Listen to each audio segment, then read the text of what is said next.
السلام علیکم دوستو، سوشل میڈیا پر اسرائیل میں لال رنگ کے بچڑوں کا خفیہ مقامات پر موجودگی اور ٹیمپل ماؤنٹ کے قریب ان کی قربانیوں کا تذکرہ کیا جا رہا ہے، اور ساتھ میں بیت المقدس کی شہادت کی قیاس آرائیاں بھی سنی جا رہی ہے،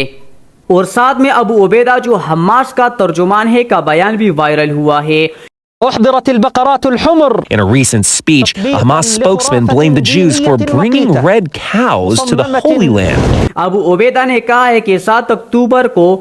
حماس کا اسرائیل پر حملے کی اصل وجہ دراصل ان لال رنگ کی گایوں کی موجودگی کا ہے۔ ابو عبیدہ نے ایک ویڈیو پیغام میں لال رنگ کی گایوں کا ذکر کیا ہے، جس کا کہنا ہے کہ ان لال رنگ کی بچڑوں کا اور مسجد الاقصی کا آپس میں گہرا تعلق ہے۔ پہلے سرخ بچڑوں کو ذبح کیا جائے گا، پھر اس کو جلایا جائے گا، پھر ہر یہودی کو اس کے ذریعے پاک کیا جائے گا، اور پھر اس کے ذریعے وہ جو پاک یہودی ہے وہ تیسرے ٹیمپل کی تیاری کریں گے یا تعمیر کروائیں گے، اور ٹیمپل میں رکھنے کے لیے جو چیزیں ہیں وہ پہلے سے تیار ہوئی ہے۔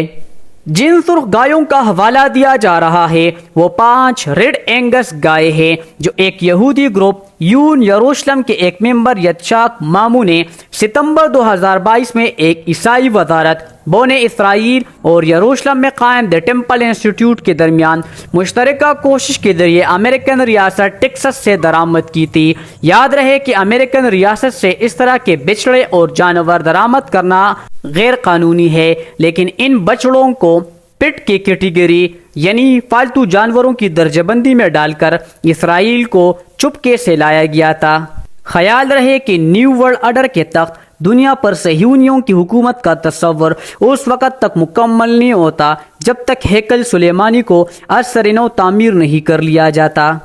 ہیکل سلیمانی کی تعمیر اسرائیل کی نیشنل پالیسی کا حصہ بالکل بھی نہیں ہے، لیکن اسرائیل میں ایک ایکسٹریملی ریلیجیس رائٹ ونگ جو ایک پرائیویٹ گروپ ہے وہ اسرائیلی حکومت کا اتحادی ہے، اور وہ اسرائیلی حکومت کو بار بار حکومت گرانے کی دھمکیاں دے رہا ہے، اور اس کے ساتھ ساتھ عیسائی بھی اسی مشن میں لگے ہوئے ہیں، کیونکہ ان کے عقیدے کا ماننا ہے کہ جب یہ ٹیمپل بن جائے گا تو حضرت عیسیٰ علیہ السلام کا ظہور ہوگا، اور اس کے بعد یہودیوں کو یہاں سے نکال دیا جائے گا اور دنیا پر دوبارہ عیسائیت کی پرچار ہوگی۔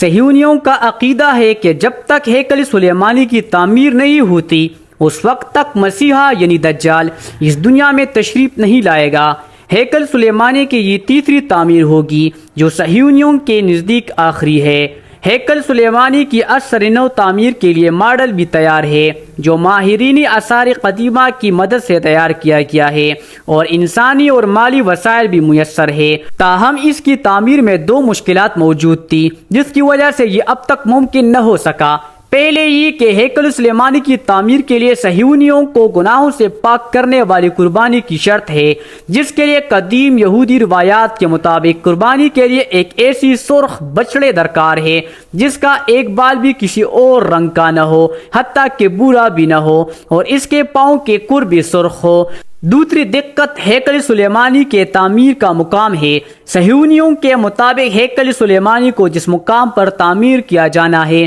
وہ عین وہی مقام ہے جہاں پر اس وقت مسجد اقصی موجود ہے، یعنی ہیکل سلیمانی کی تعمیر کا صاف اور سیدھا سا مطلب مسجد اقصی کی شہادت ہے۔ نعوذ باللہ۔ اگر مسجد اقصی محض مسلمانوں کا مقدس مقام ہوتا تو ہیکل سلیمانی کی تعمیر ہوتی یا نہ ہوتی، مگر صہیونی اسے اب تک شہید کر چکے ہوتے۔ تاہم یہ مسلمانوں کے ساتھ ساتھ عیسائیوں کا بھی مقدس ترین مقام ہے۔ یہی وجہ ہے کہ صہیونیوں کو اس شہادت کے لیے باقاعدہ ماحول بنانا پڑ رہا ہے۔